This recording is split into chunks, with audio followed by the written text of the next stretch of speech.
The U.S. is investigating reports from Russia that one of its airstrikes may have killed the leader of ISIS.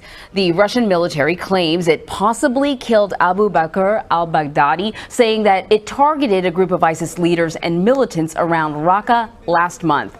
CBS News national security correspondent is following the very latest, David Martin.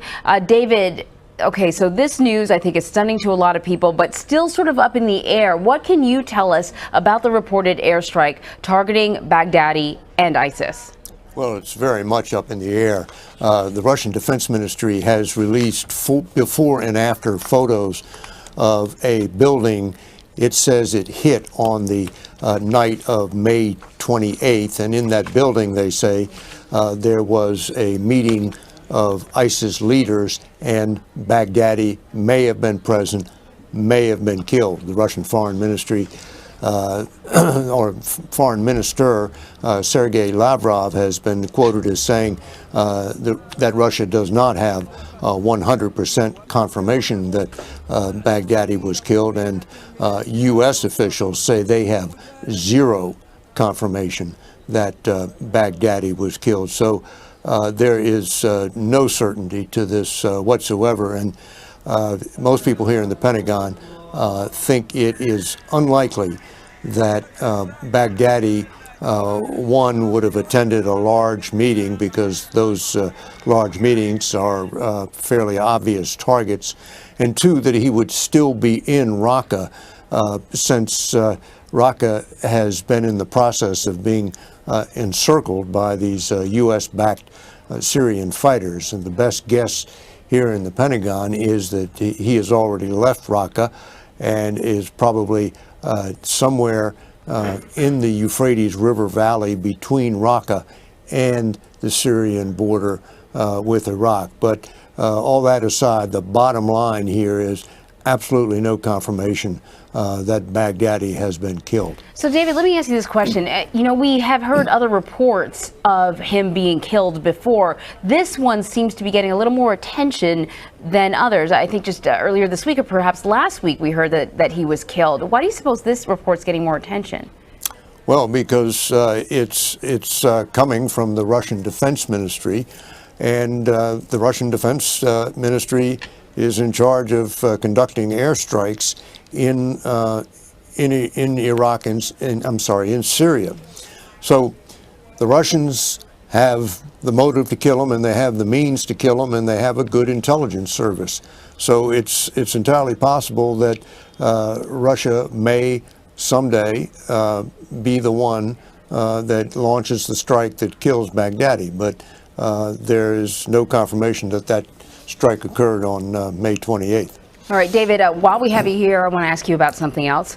The U.S. military's decision to deploy 3,000 to 5,000 more troops to Afghanistan.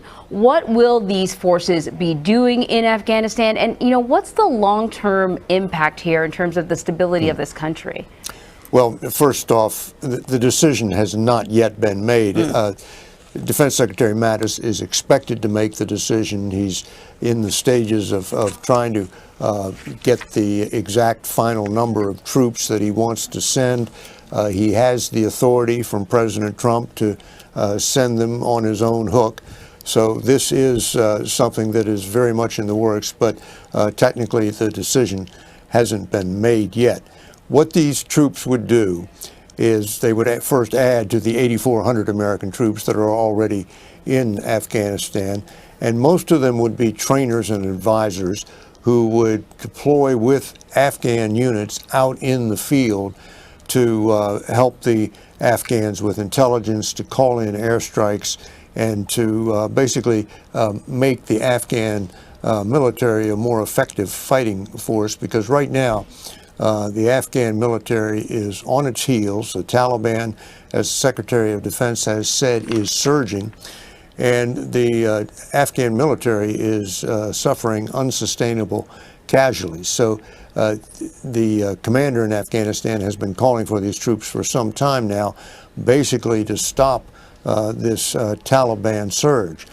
After 16 years of war, nobody thinks that 3,000 to 5,000 more troops is going to bring victory in Afghanistan. What they are simply trying to do is stabilize the situation enough so that the Afghan military can take over the bulk of the fighting.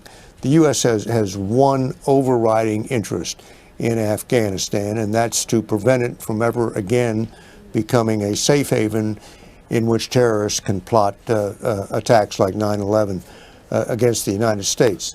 To do that, you need special operations forces in Afghanistan who can carry out raids. They need bases, and the only way you can have a stable, secure base in Afghanistan is if the Afghan military is able to hold off the Taliban. So that's what's happening here. All right, David Martin, thank you so much. Sure thing.